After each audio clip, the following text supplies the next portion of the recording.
Welcome back. దెబ్బ మీద దెబ్బ, ఒకరి తర్వాత ఒకరు ఎన్నికల్లో ఓటమి తర్వాత వైసీపీని మరింత కుంగదీస్తున్నారు. 5 ఏళ్లు ప్రతిపక్షంలో ఉండాలనే ఆందోళన, కొత్త అవకాశాలు వెతుక్కునే ఆలోచన కానీ వైసీపీకి చెందిన మాజీ మంత్రులు, మాజీ ఎమ్మెల్యేలు వరుసగా ఆ పార్టీకి బై బై చెప్పేస్తున్నారని అంటున్నారు. ఇప్పటికే 5గురు మాజీ ఎమ్మెల్యేలు పార్టీని వీడగా నిన్న బాలినేని, ఇప్పుడు సామినేని ఉదయభాను పేర్లు ప్రచారంలోకి వస్తున్నాయి. ఉదయభాను సొంత నియోజకవర్గం జగ్గయ్యపేట మున్సిపల్ చైర్మన్తో సహా 18 మంది కౌన్సిలర్లు టీడీపీలో చేరారు. దీంతో సామినేని వైసీపీని వీడతారనే ప్రచారానికి బలం పెరిగింది. వైఎస్ కుటుంబానికి వీర విధేయుడిగా చెప్పే ఉదయభానులో అసంతృప్తి దేనికి? ఉదయభాను కూడా వైసీపీకి రామ్ రామ్ చెప్పేస్తారా?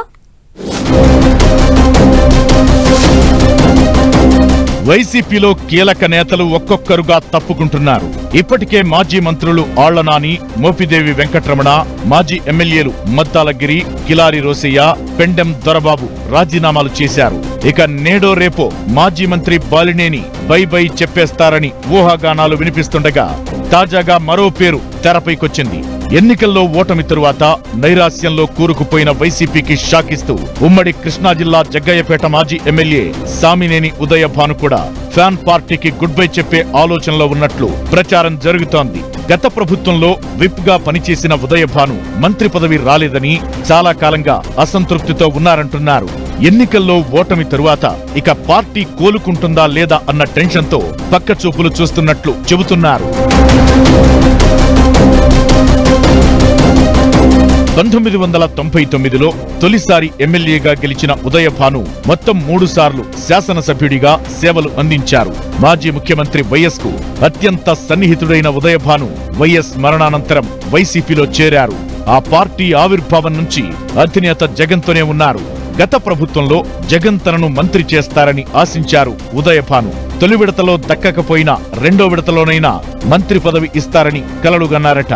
కానీ కృష్ణా జిల్లాలో తనకంటే జూనియర్లకు, కొత్తగా పార్టీలోకి వచ్చిన వారికి మంత్రి పదవిచ్చిన జగన్ తనను పట్టించుకోలేదనే అసంతృప్తిలో కొంతకాలంగా పార్టీపై వ్యతిరేకత పెంచుకున్నట్టు చెబుతున్నారు.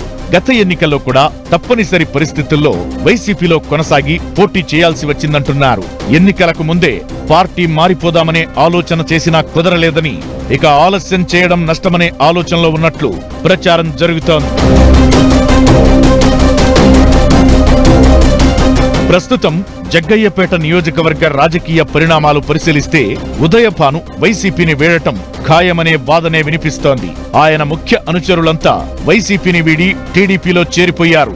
ప్రధానంగా జగ్గయ్యపేట మున్సిపల్ చైర్మన్ రంగాపురం రాఘవేంద్రతో పాటు 18 మంది కౌన్సిలర్లు మంత్రి లోకేష్ సమక్షంలో టీడీపీలో చేరారు. ఈ సమయంలో ఉదయభాను కూడా వైసీపీని వీడతారని జగ్గయ్యపేట ఎమ్మెల్యే శ్రీరామ్ తాతయ్య వ్యాఖ్యానించారు. దీంతో ఉదయభానుపై ఊహాగానాలకు బలం చేకూరినట్లయింది. ఇక ఉదయభాను నిజంగా వైసీపీని వీడతారా?